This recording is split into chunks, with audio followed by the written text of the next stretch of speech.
پرانے وقتوں کی بات ہے، کہیں دور دراز ایک چھوٹا سا گاؤں تھا جس کے لوگ انتہائی سیدھے سادے اور شریف تھے۔ ان کی نیکی اور مہمان نوازی دور دور تک مشہور تھی۔ اسی گاؤں میں ایک عقل مند شخص بھی رہتا تھا۔ لوگ اس کی نصیحتیں تو سن لیتے تھے لیکن ان پر عمل بالکل نہیں کرتے۔ ایک ٹھگ نے ان کے متعلق سنا تو وہ اس گاؤں میں بڑی بری حالت میں پہنچا اور لوگوں کو اپنے لٹ جانے کی جھوٹی داستانیں سنائیں۔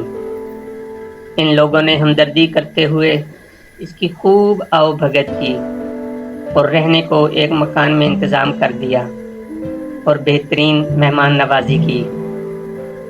کچھ دن گزر گئے تو ٹھگ نے گاؤں والوں سے پوچھا، مجھے ایک کلہاڑی دے دیجیے، میں لکڑیاں کاٹ کر اپنا گزارا کروں گا۔ مجھے یہ اچھا نہیں لگتا کہ آپ لوگوں پر بوجھ بنا رہوں۔ لوگ خوشی سے راضی ہو گئے اور اسے ایک کلہاڑی دے دی۔ وہ کلہاڑی لے کر جنگل کی طرف چل دیا۔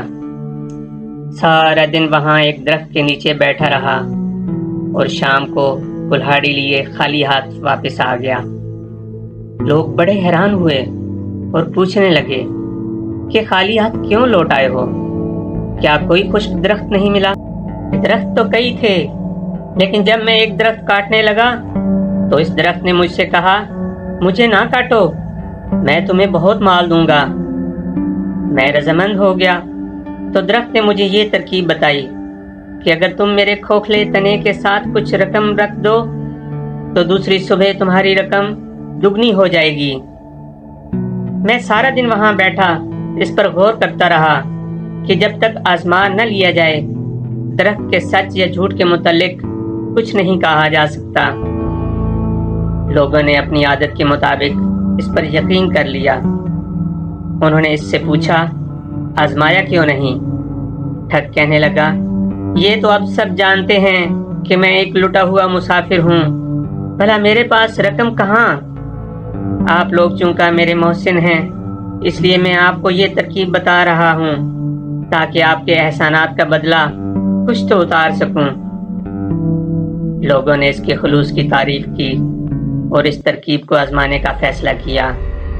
گاؤں میں موجود وہ مشہور عقل مند آدمی جس کا ذکر میں پہلے کر چکا ہوں، اس نے گاؤں والوں کو سمجھایا لیکن وہ نہ مانے تو لوگوں کو اس نے ان کے حال پر چھوڑ دیا۔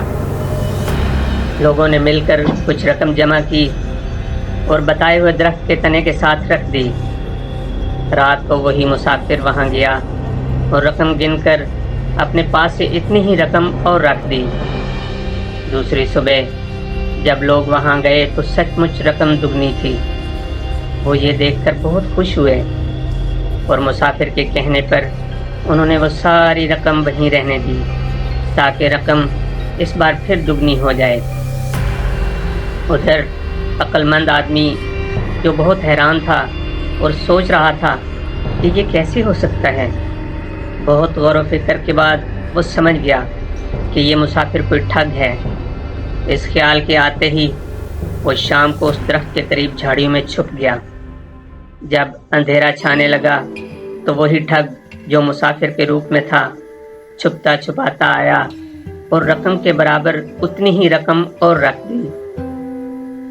عقل مند آدمی یہ دیکھ کر دل ہی دل میں خوب ہنسا۔ دوسری صبح لوگوں نے پھر وہاں دگنی رقم پائی۔ اب تو انہیں یقین ہو گیا کہ یہ آدمی سچ کہہ رہا ہے اور یہ درخت ایک کراماتی اور معجزاتی درخت ہے۔ ٹھگ نے ان سے کہا، اگر آپ لوگ یہاں بہت سی دولت رکھ دیں تو دنیا کے بہت امیر انسان بن جائیں گے۔ لوگ لالچ میں آ گئے اور شام تک پورے گاؤں کی دولت وہاں ڈھیر ہو گئی، لیکن عقل مند شخص نے اس مرتبہ بھی اپنی رقم شامل نہ کی اور کچھ سوچنے لگا۔ شام کے سائے ڈھلتے ہی عقل مند آدمی وہاں پہنچ گیا اور جلدی جلدی ساری رقم بوریوں میں بھر کر ایک نالے کے پاس چھپا دی اور ایک چادر میں چھوٹے چھوٹے پتھر بھر کر گٹی بنائی اور اس جگہ رکھ دی۔ رات کو ٹھگ خوشی خوشی آیا۔ اس نے گٹی اٹھائی اور وہاں سے چل دیا۔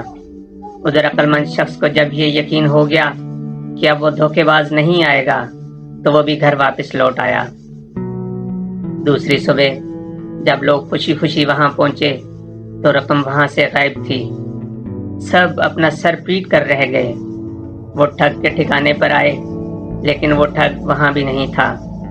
شام تک وہ اسے ڈھونڈتے رہے لیکن وہ نہ ملا۔ ادھر ٹھگ ساری رات مسلسل چلتا رہا تاکہ گاؤں والوں کی پہنچ سے دور ہو جائے۔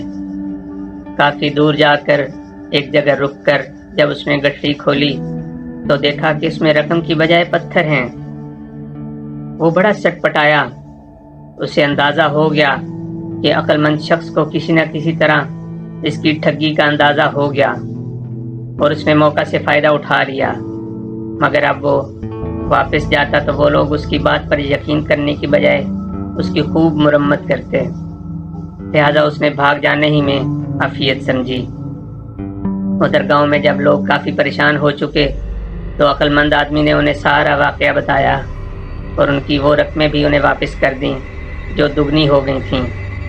لوگ بہت خوش ہوئے اور اس کے بعد سے وہ اس کی نہ صرف عزت کرنے لگے بلکہ ہر کام اس کے مشورے سے کرنے لگے۔